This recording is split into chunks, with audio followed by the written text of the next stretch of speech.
Welcome to Moose's Machinery. Today's video is really all about dealing with some kind of tricky angled drilling. In this case, we're drilling and tapping a customer's Mauser 98. This is a post-war Czech refurb. They're not worth very much.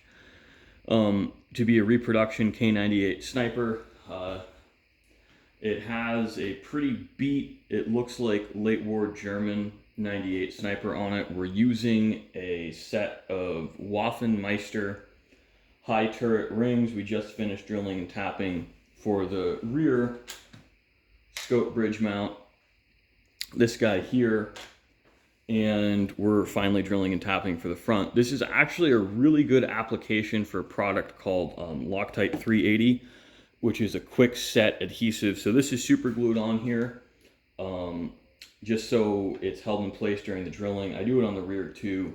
It does take the paint with it, but I haven't decided yet. The customer and I probably should figure this out sooner rather than later, is whether or not I'm soft soldering these or just using a modern adhesive product on it.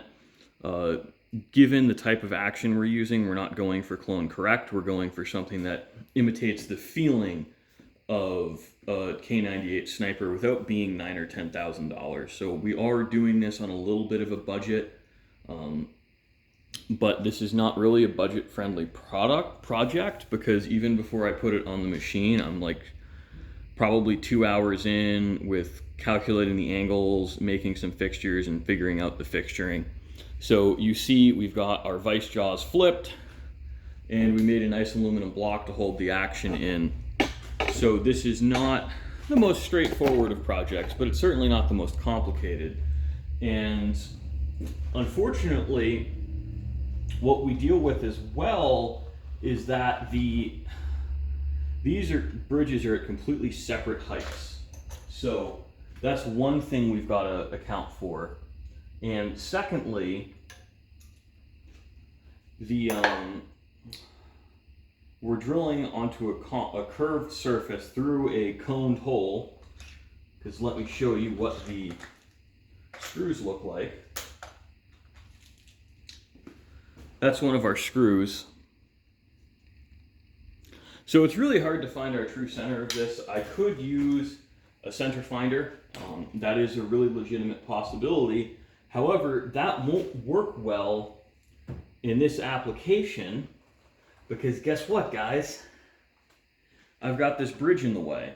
So I'm using a gauge pin and just playing Etch-a-Sketch and eyeballing it into the center of the hole. Now, this is not the most accurate way to do it, but I can get probably within 10 thousandths of where I really need to be. I'm going to take this guy off.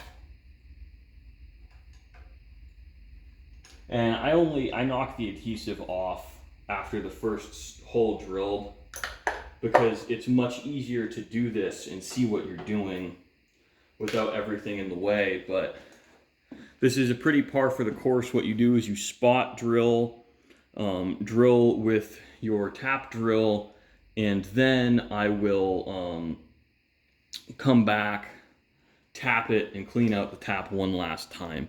Now, due to YouTube policies, I'm not going to show you actually drilling and tapping this. What I will do is I'll show you guys kind of the end product. We're going to have to bore sight this, and we also are going to have to take some height off this front base. Now, I've already taken some height off of it already, but we need to make sure that the bottom scope ring is at the same height on both. So what I'll do is I'll probably do that on the mill and basically just lap fit the front sight onto the receiver ring. So thanks for watching, guys. Hope you found this interesting.